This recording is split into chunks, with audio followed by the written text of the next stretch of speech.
You want to support Roland Martin Unfiltered? Be sure to join our Bring the Funk fan club. Every dollar that you give to us supports our daily digital show. There's only one daily digital show out here that keeps it black and keep it real. It's Roland Martin Unfiltered. Support the Roland Martin Unfiltered daily digital show by going to RolandMartinUnfiltered.com.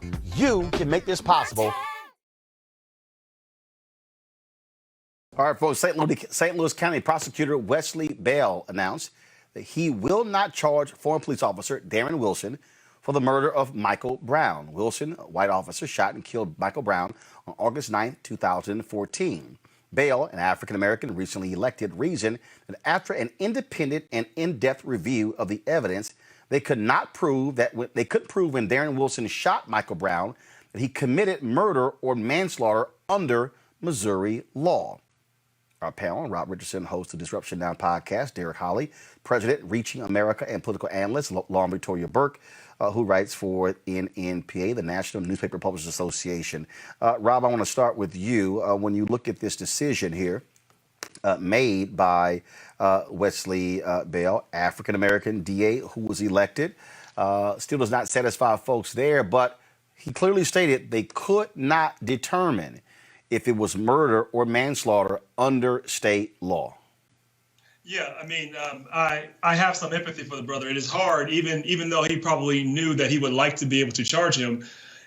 Doing that, then not being able to follow through on it would have been even worse. So, I mean, you get to these situations, you can ask Marilyn Mosby, if you can ask Kim Gardner, you can ask lots of people who have been in this situation who want to do more, but the system limits you. And the fact is, this was a while ago, and the evidence might not be there. That doesn't mean, and I think he said this, that doesn't mean that that officer is innocent. That means when they go to court, they wouldn't be able to prove their case. And it's even more difficult, if we're honest, to prove the case when you're trying to get an officer convicted. And you need to, sometimes you got them completely on tape. You've seen everything, and people still don't get convicted. Here we don't even have the tape, if I remember correctly, from 2014. So we don't have all we have is this officer's account and the eyewitness's account, but we don't really have enough probably to charge the officer. I wish they did, but they don't. And that doesn't mean this officer is a good officer. That doesn't mean this officer did what he was supposed to do. What that means is there's not enough evidence to move forward with the case.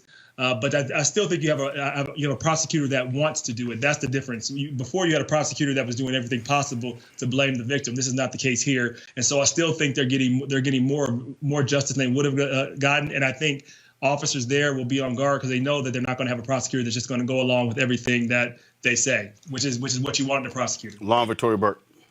Yeah, I mean, obviously Wesley Bell was in large part elected because of the death of Michael Brown. I'm sure that people expected, some people are going to expect a different decision in this case, and I can't say that I blame them. It really matters who's in these positions. I totally understand the theory that, if you bring it to court and it doesn't work, then the disappointment is even greater. But because his election was so much about the death of Michael Brown, which, of course, really sort of kicks off a big part of what we know now as the Black Lives Matter movement. Obviously, Michael Brown's death and Trayvon Martin's.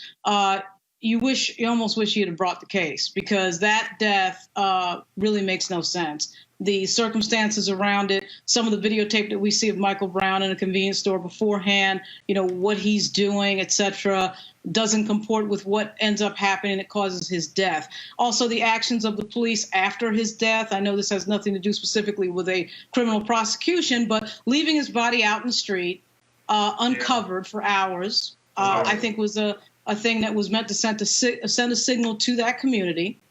And, until we get real about really confronting some of these issues around police violence, we're going to have sort of the same sort of result. And part of that is sort of challenging some of the institutional hurdles and the institutional problems that we've seen over and over again with regard to this issue and with regard to police violence. One of the things that this also makes clear, Derek, that the public now, I think, understands a lot more is really how the law is stacked, frankly, against citizens and in the favor of police officers. You look at some of these laws where, where police officers can obviously use deadly force. In some places, it's a matter of how many feet a person is from them. And we've talked to, in fact, when Eric Holder was Attorney General, one of the things that he said is that that the Congress needed to modify the law because the standard was so high, even when it came to civil rights abuses, as one of the reasons why they brought few cases against cops on the federal level. Yeah, I'm baffled by this one, Roland. I agree with Lori and Ron on a lot of things they said.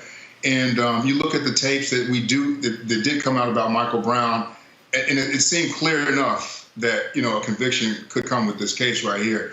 But then, Roland, I look at what has happened, and did we see everything? Because here we have a prosecutor who ran on the platform, as you know, after this situation happened, and there was even one parent, I think it was this parent or an uncle, who stormed out of the courtroom, was like, this will be your last term in office. I mean, people are furious about this. So I'm wondering if there could be something else that we haven't seen, because to have an independent counsel come in and do an investigation, that was 3 different investigations go down, and they couldn't determine that this cop there was any wrongdoing. Well, first you got to remember, we didn't have a tape. We did not have a tape. That's what I'm trying to that was first. Wilson was not wearing a body camera. So we actually don't have a recording of the shooting. The video that was released actually was video from a convenience store where the convenience store person said Michael Brown grabbed some cigarettes, and the person said, "Oh, he was stealing." That's what we have. And so I think one of the things that the Michael Brown case, obviously the other cases that took place, Eric Garner and so many others, that was one of the reasons why you had such a push for body cameras, so the public, prosecutors, and others can be able to actually see what happened and hear the conversations. And so that's one of the issues here. And so bottom line is, if you can only, and you got to remember, one of the other issues I think a lot of people are also learning, and we had the police chief from Durham on, who leads Noble. One of the other problems when it comes to cops is they literally have laws and procedures set up to where they don't have to give an investigative account until later. In fact, some of them can actually review the witness statements from witnesses before they even give their comment. In Georgia, until they changed the law, a police officer who was being investigated by a grand jury actually got to sit in the grand jury proceedings to hear what witnesses said against him or her before they testified. Now, grand jury proceedings are supposed to be secret. So that's my point. One of the things that we have learned over the last several years after these spate of cases has been how the laws have been so positioned in favor of cops that you barely have any shot at being able to have justice when it's set up to have an officer get off every time. Exactly. I'll just say one really quick thing on that. To make a good hold on point. one second. Hold up. Rob and Derek. Okay. Yeah, I mean, because the points that are brought up, that it would have been nice to have justice on this, and I know a lot of people expected that to happen. Here's the thing, though. This is one person, one prosecutor, which has a lot of power. But if you can talk to that city council. They need to reform those contracts. They need to look at qualified immunity. They need to make sure that the police don't have so much power that this prosecutor can actually do his job. And this was done years before. We're talking about 2014, when the evidence was already set up. And so he could have brought that case, and it would have been worse off. I think actually the family would have just gone through more trauma. He would not have been able to prove his case. And it's unfortunate, but the result shouldn't be not to give up. It should be those that, okay, can we make sure we elect more city council people to hold these people accountable? It's a system-wide effort. It's not going to be one person. It's not going to be one time. It's a continuous long-term fight, and that's how people have to look at this. Derek, go ahead. I was going to say, the way I read the article, actually yesterday when it came on AP, I was like, wow, I couldn't believe that this had happened. But the way I understood it, the prosecutor brought in his own independent independent investigation on this thing. And so that's why I'm trying to understand what happened, or what evidence did he not have in order to see that this, to determine any kind of wrongful doing from this cop who shot Michael Brown. Well, one of the things that we have seen, which was the case with Cuyahoga County there in Cleveland with the Tamir Rice case, how the prosecutor there acted more like the defense attorney. Same thing that happened in Staten Island with Eric Garner. Same thing that happened in the case of Ahmaud Arbery with those first two district attorneys. And so one of the reasons we have seen this increase in the election of progressive district attorneys is because we've had DAs for decades operate as if they are not, on the side of police officers. That pretty much you basically were fighting the cop and the DA, as opposed to the district attorney saying, my job is to look at the evidence, not say I believe you over you. I need to assess what's in front of me, make my decision. And and guess what? That DA in Cuyahoga County in Cleveland lost in his Democratic primary. That DA in St. Louis lost to Wesley Bell. We've seen other DAs, we're seeing losing these races because they have sided more with cops as opposed to really looking at it with the people. And Lauren, that's what people simply want is they want to be able to trust that the district attorney, a lawyer, is going to make the right decision as opposed to, oh no, a cop? Hey, buddy, we're on your side. Yeah, and I think the fact that, let's be real, I mean, this is a historic moment in racial justice. Michael Brown's death is a historic moment. Now, I'm not saying you should bring a prosecution because it's a historic moment. But, yeah, you can bet that family members were storming out of the courtroom because Bob McCullough leaving office and Wesley Bell getting into that office was a huge, huge change. And people expect that to mean something. And to me, if he's going to make the same decisions as Bob McCullough, what was the point of this is where people start getting into this thing of, and I'm not saying I agree with it, of why are we voting? Because I'm not saying that it would have been easy. We know it would not have been easy. It's traditionally never been easy to prosecute a law enforcement officer. Everybody knows that the bar is extremely high, and the rules are set up for them to effectively get away with murder and not be prosecuted for it. But this case was not only a historic case, but it made no sense from any narrative, from any standpoint, that an 18-year-old being stopped in the street for jaywalking with absolutely zero criminal record, zero suspensions from school, ends up getting shot, what was it, 6 or 7 times in the middle of the street in broad daylight? I mean, so I think that people who are, storming out of the courtroom, I'm agreeing with them about storming out of the courtroom. First of all, you got to remember, there was no trial. Remember, there was no trial here. Remember, the district attorney had that big announcement at nighttime announcing he was not filing charges. So there was never a trial in the case of Mike Brown. Right. Yeah. So people were angry. That's what they were angry about. They continue. But again, remember, it was 6 years ago. That was 6 years ago next month.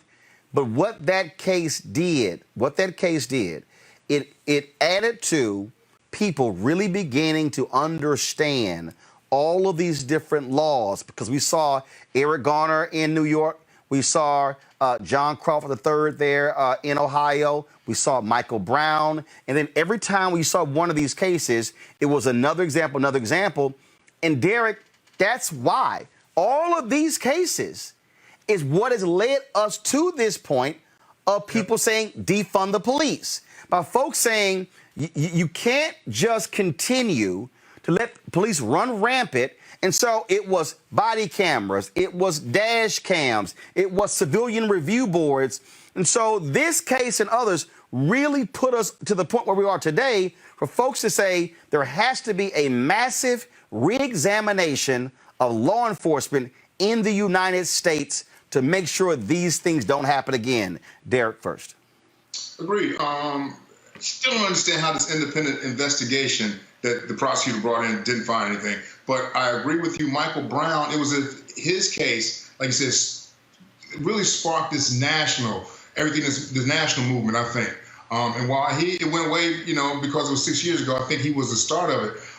But the whole thing of defund the police, I think the narrative in terms of what really needs to be done, it goes out the window with the whole defund the police, because to a lot of other people who don't watch this show or agree with everything what is said on this show would think that defund the police means exactly that: get rid of the police department. And we have heard in some instances, like Minneapolis, that is what defund the police means, get rid of the entire police department.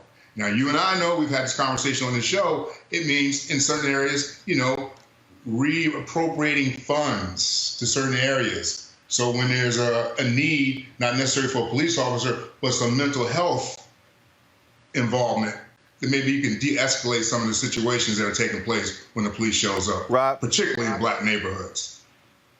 Yeah, I mean, the issue with this brother, with this prosecutor, I want people to make sure that we're at least looking at not just this case. This is important. I understand why it is, but it's not just also holding police officers accountable. It's also how is that prosecutor using his discretion. Now, if he's prosecuting young brothers and sisters at the same rate the old prosecutor was, and he's not having any empathy for the situations people go through, then I would say make your change and go ahead and march forward. But I don't think you can judge you can't judge him by just this one moment, given how hard it would have been to put this case forward. I believe that it'd be very hard to not only prove your case, you probably couldn't have done it. And you can't bring a case just to prove a point. You need to have some ability to win. And you go out there and fight if you have some ability to win. The second part is, yes, defund the police. I want to get on this really quick. I actually think it's not a good frame. I wouldn't frame the narrative that way. I know why people do, and I get it, and I understand why it became popular and why it's easy to hold on to. But when you're explaining, you're losing. And people do believe that narrative, and it's better to say we're reforming the police. We don't need to have police level funding that we have, because you got whole cities that haven't cut anything and they keep ramping up their police department. People aren't more safe, but they have more, but police have more funding, even when that's not where the funding should go. So we should reform funding. But people hear that statement, they're like, oh, they just want to get rid of all police. And some people may want that, but my guess is the majority of Americans probably don't. So we do need to, I think, figure out how we frame the narrative in a way that can actually win. Lauren. Yeah, I get that obviously all of these cases are very difficult. Nobody brings a case to make some sort of, generally speaking, political statement. I would just argue that the circumstances of Michael Brown's death were extremely unusual, to say the least. And clearly something was wrong there. Clearly something was out of order, that somebody gets shot to death by the police the way that he was shot to death, and nobody pays price for it. I mean, at some point that's got to end, and the only way that ends is somebody stepping forward into a difficult prosecution, to be sure. But at some point, that's how change happens. You've got to step forward into that, or we're dealing with the same thing, and we're dealing with the same attitude of, I can do this and walk away, and then nothing happens. All right, folks, back to our Roland Martin Unfiltered video in just one moment. It's time to be smart. When we control our institutions, we win. This is the most important news show on television of any racial background. Y'all put $2, $3, $4, $5, $10, $15, $20, $30 on this and keep this going. What you've done, Roland, since this crisis came out in full bloom. Anybody watching this, tell your friends. Go back and look at the last 2 weeks, especially of Roland Martin Unfiltered. I mean, hell, go back and look at the last 2 days. You've had sitting United States senators today, Klobuchar and Harris. Whatever you have you can bring to Roland Martin Unfiltered to support it, please do, because this information may literally save your life. Watch Roland Martin Unfiltered daily at 6 p.m. Eastern on YouTube, Facebook, or Periscope, or go to RolandMartinUnfiltered.com. Support the Roland Martin Unfiltered Daily Digital Show by going to RolandMartinUnfiltered.com. Our goal is to get 20,000 of our fans contributing $50 each for the whole year. You can make this possible. RolandMartinUnfiltered.com.